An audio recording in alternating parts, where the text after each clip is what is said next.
There was a time when Australian wine meant one thing: cheap, mass-produced booze with a kangaroo on the label.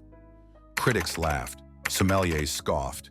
It was the punchline of the fine wine world. But today, that same country is producing wines that sit proudly on Michelin-starred menus, win international blind tastings, and fetch thousands at auction. So, what happened? Welcome to the wild, windswept world of Australian wine, a story of colonial dreams, immigrant grit, scientific innovation, and a sunburned continent that just won't play by anyone else's rules. In this video, we're diving deep into how Australia transformed its wine industry from bulk bins to boutique brilliance. You'll learn about its ancient soils, rebel winemakers, superstar grapes, iconic bottles, and the game-changing trends shaping its future. Whether you're a casual sipper or a full-on wine nerd, Australia's story is bold, surprising, and absolutely worth a taste. A drunken beginning. It all started somewhat awkwardly in 1788. Governor Arthur Phillip brought vine cuttings from South Africa to the rocky soils of Sydney, hoping to establish vineyards in this strange new land. Spoiler alert, it didn't go well. The climate was all wrong, the vines hated the humidity, and disease quickly wiped them out. But then came James Busby, a Scottish-born viticulture obsessive who toured Europe collecting grape cuttings. In the 1820s and 30s, he brought back vines from France and Spain, planting them in the Hunter Valley. His personal vine collection would become the genetic foundation for modern Australian vineyards. By the late 1800s, German immigrants were building thriving wine communities in South Australia's Barossa and Clare valleys, making Riesling and Shiraz part of the cultural DNA. And while the deadly phylloxera pest wiped out many Victorian vineyards in the 19th century, South Australia remained untouched, preserving some of the oldest productive vines on Earth. Fortified obsession to fine wine revolution. For much of the 20th century, Australians were more interested in sherry and port than in fine table wine. Fortified styles dominated both local consumption and export. It wasn't until the 1970s that things started to change. With the rise of stainless steel fermentation and temperature-controlled tanks, freshness and clarity became possible, especially for white wines. Chardonnay and Semillon found their voices. Rieslings from Clare and Eden began to show elegance and zing. By the 1990s, Australia exploded onto the global wine scene. Bold, fruity Shiraz from Barossa, easy-drinking Chardonnay from the Riverland, wine with flavor, punch, and animal labels. Yes, it was mass-produced, but it sold, and the world took notice. But behind the scenes, another revolution was brewing, one focused on terroir, sustainability, and complexity. Australia's patchwork wine map. Australia may be a single country, but its wine regions are incredibly diverse, spanning cool coastal hills to sun-baked inland valleys. Let's uncork some of the major regions and their signature wines. South Australia is the powerhouse, producing about half of the country's wine. Barossa Valley is its rock star, home of bold, concentrated Shiraz and some of the oldest vines in the world. Right next door, Eden Valley crafts a more elegant style of Shiraz and world-class dry Riesling. McLaren Vale has a Mediterranean vibe and leads the charge in biodynamics, Grenache revival, and minimal intervention wines. Meanwhile, Coonawarra, with its iconic red Terra Rosa soils, is Cabernet Sauvignon country, producing structured, age-worthy reds that rival Bordeaux. Clare Valley leans into both Riesling and robust reds, while Adelaide Hills brings crisp, cool climate Chardonnay, Pinot Noir, and Sauvignon Blanc to the table. Victoria, further south, is all about elegance and experimentation. The Yarra Valley and Mornington Peninsula produce some of the country's best Pinot Noir and Chardonnay. Heathcote is Shiraz country, mineral-rich and full-bodied. Rutherglen, meanwhile, is famous for sticky, fortified Muscat and Topac aged in century-old Solera barrels. New South Wales is where it all began, with the historic Hunter Valley, producing low-alcohol, unoaked Semillon that ages like a fine Chablis. Higher up in Orange and Mudgee, newer vineyards are experimenting with everything from Tempranillo to Viognier. Western Australia, especially Margaret River, has quietly become a darling of sommeliers. Its Bordeaux-style reds, Cabernet/Merlot, and classy Chardonnays have elegance, freshness, and finesse. Tasmania is the rising star. With its cool climate and maritime influence, it's the source of Australia's best sparkling wines, and increasingly, its finest Pinot Noir and Chardonnay. Even Queensland, long dismissed due to heat, is making progress in cooler sub-regions like the Granite Belt. Grapes with an Aussie accent. Let's talk grapes. First up, Shiraz. It's Australia's calling card, known globally for its intensity, spice, and bold fruit. In warmer areas like Barossa, it's plush and powerful. In cooler zones like Canberra or Yarra, it channels a more northern Rhone-style finesse, sometimes even labeled as Syrah. Cabernet Sauvignon thrives in places like Coonawarra and Margaret River, producing structured, age-worthy reds with herbal complexity and cassis richness. Grenache is having a renaissance, especially in McLaren Vale, where gnarly old vines are producing juicy, lifted reds that are both contemporary and rooted in history. Pinot Noir, once considered too fussy for Australia, now shines in Tasmania, Yarra, and Mornington. It's delicate, aromatic, and increasingly respected.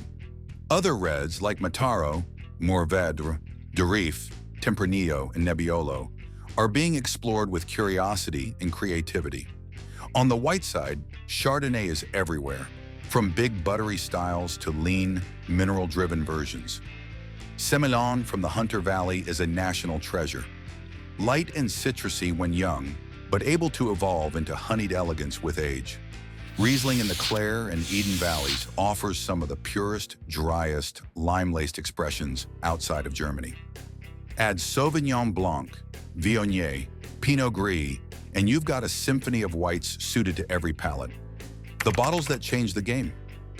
You simply can't dive into Australian wine without giving center stage to Penfolds Grange. This iconic wine, crafted from a powerful blend of Shiraz and Cabernet Sauvignon, has not only defined Australian red wine on the world stage, but has become one of the most collectible wines globally. A bottle of Grange can fetch thousands of dollars at auction, and it's often spoken of in the same breath as Bordeaux First Growths or Napa Cult labels. But it's not alone in the spotlight. Close behind is the Henschke Hill of Grace, a majestic Shiraz grown from century-old vines in the Eden Valley. Unlike the bold swagger of Grange, Hill of Grace is about elegance, vineyard heritage, and sense of place, often described as hauntingly beautiful and deeply expressive of its terroir. For many collectors, it's not just a wine, it's a story in a bottle. Then there's the Torbreck Runrig, an opulent Shiraz Viognier blend from old vines in Barossa, heavily inspired by the great wines of Côte-Rôtie in France. Add to that the Clarendon Hills Australis, a boutique Shiraz from McLaren Vale that punches far above its weight with rich, age-worthy complexity. And we can't forget Wendouree Shiraz, a cult classic from Clare Valley that whispers of tradition, power, and time. It's notoriously hard to find and nearly impossible to forget once tasted. But Australia's greatness doesn't end with red. On the white side, Leeuwin Estates Art Series Chardonnay from Margaret River has earned a place among the world's finest Chardonnays, combining Burgundian finesse with pure Australian sunshine. And then there's Tyrrell's Vat 1 Semillon, a Hunter Valley white that begins its life razor-sharp and lean, only to evolve over decades into something honeyed, toasty, and profound. These aren't just bottles on a shelf, they're benchmarks of excellence. Wines that win international awards, empty the wallets of collectors, and quite frankly, blow people's minds. Each one represents a different facet of what Australian wine can be: bold, elegant, ancient, innovative, and, most importantly, unforgettable. How Australians make their wine sing. Australia's winemaking philosophy blends cutting-edge science with bold creativity. Stainless steel fermentation keeps whites clean and vibrant. Oak, both French and American, new and used, is wielded strategically for depth and complexity in reds. Wild fermentation is on the rise, especially among smaller producers in regions like Yarra, Basket Range, and Adelaide Hills. Natural wine, orange wine, and skin contact whites are growing in popularity with younger, adventurous drinkers. Australia was also one of the first major wine-producing countries to ditch corks in favor of screw caps. a move that's now seen as visionary. The result? Wines that are fresher, more reliable, and longer lasting. Aussie wine today: culture, climate, and change. Modern Australian wine is defined by diversity, not uniformity. There's a deep respect for regional identity, letting the site speak louder than the grape. Margaret River Cabernet is not Barossa Shiraz, and that's exactly the point. Innovation is everywhere, from drone-assisted canopy management to carbon-neutral wineries. The Sustainable Wine-Growing Australia initiative is pushing for environmentally responsible practices, social impact, and transparency. And through it all, Australian wine maintains its trademark accessibility. Labels are clear, prices are fair, the flavors are immediate, no decoding required. Regulation, but make it Aussie. Unlike the rigid systems in France or Italy, Australia uses geographical indications, GIs, to define where grapes are grown, from big zones like South Australia to micro subregions like Eden Valley. The Label Integrity Program, LIP, ensures that if a bottle says Shiraz 2021 Barossa, you're getting at least 85% Shiraz from 2021 from Barossa. It's honesty on the label. Before any wine is exported, it must pass both lab testing and a sensory evaluation. No faulty wine is allowed to represent Australia abroad.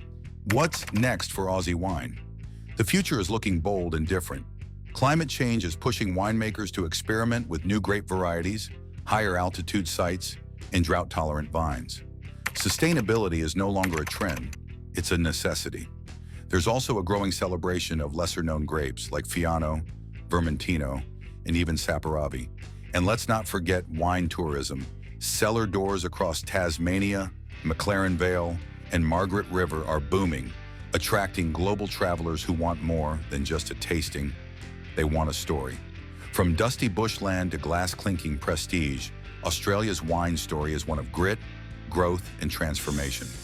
It defied the critics, rewrote its image, and gave the world a new way to experience the vine. So the next time you uncork an Aussie bottle, whether it's a budget-friendly Shiraz or a trophy Pinot from Tasmania, remember, you're tasting a story that's still being written. If you learned something new today, hit that like button, subscribe for more wine adventures, and tell us in the comments. What's your favorite wine region? Cheers to new tastes and bold places.